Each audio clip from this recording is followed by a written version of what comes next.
उमेश पाल हत्याकांड में फरार माफिया अतीक अहमद की पत्नी शाइस्ता परवीन अब पुलिस रिकॉर्ड में माफिया अपराधी शाइस्ता परवीन हो गई है। दरअसल 2 मई को प्रयागराज के धूमनगंज थाने में पुलिस ने असद के दोस्त अतीन जफर के खिलाफ एक एफआईआर दर्ज की थी और उस एफआईआर में शाइस्ता परवीन का जिक्र आया है और ये कहा गया है कि 16 अप्रैल को शाइस्ता परवीन शूटर साबिर के साथ अतीन जफर के घर पर प्रयागराज में पहुंची थी और वहां पर एक रात रुकने के बाद वहां से फरार हो गई और तमाम शूटर्स के साथ शाइस्ता परवीन को देखा गया है। एफआईआर में यह भी जिक्र है कि तमाम जो शूटर्स हैं उनको निर्देश देती है शाइस्ता परवीन और लगातार तमाम जो शूटर्स के साथ आपराधिक गतिविधियां हो, चाहे वो वसूली गैंग चलाना हो, चाहे हत्या और अपराध की साजिश रचना है, उसमें शाइस्ता परवीन लगातार एक्टिव रही हैं। क्योंकि पुलिस के फाइल के मुताबिक जो शाइस्ता परवीन है, शाइस्ता परवीन उमेश पाल की हत्या की साजिश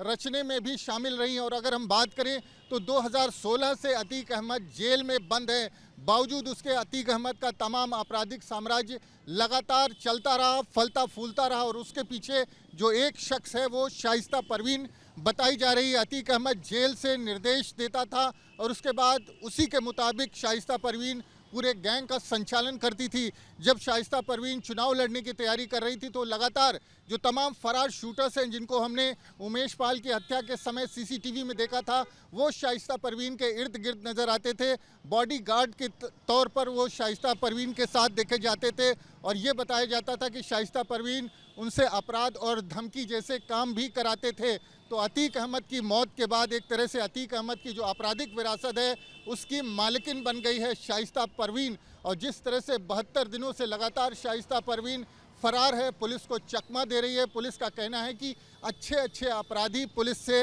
इतने समय तक फरार नहीं हो सकते और ऐसे में जब शाइस्ता परवीन खुद एक महिला है, पर्दा नशी महिला है, पुलिस के लिए बड़ी चुनौती बनी हुई है। तो शाइस्ता परवीन अब अतीक अहमद की लिखा पढ़ी में एक तरह से कह सकते हैं वारिस, आपराधिक जगत की वारिस बन गई है, आपराधिक साम्राज्य की वारिस बन गई है और जिस तरह से पूरे गिरोह का योजनाबद्ध तरीके से संचालन कर रही है वो पुलिस को भी हैरान करता है। तो देखना ये होगा कि पुलिस आखिर कब शाइस्ता परवीन तक पहुंच पाती है और शाइस्ता परवीन की गिरफ्तारी हो पाती है। वीडियो जर्नलिस्ट विवेक श्रीवास्तव के साथ मानवेंद्र प्रताप सिंह, न्यूज़ नेशन, प्रयागराज।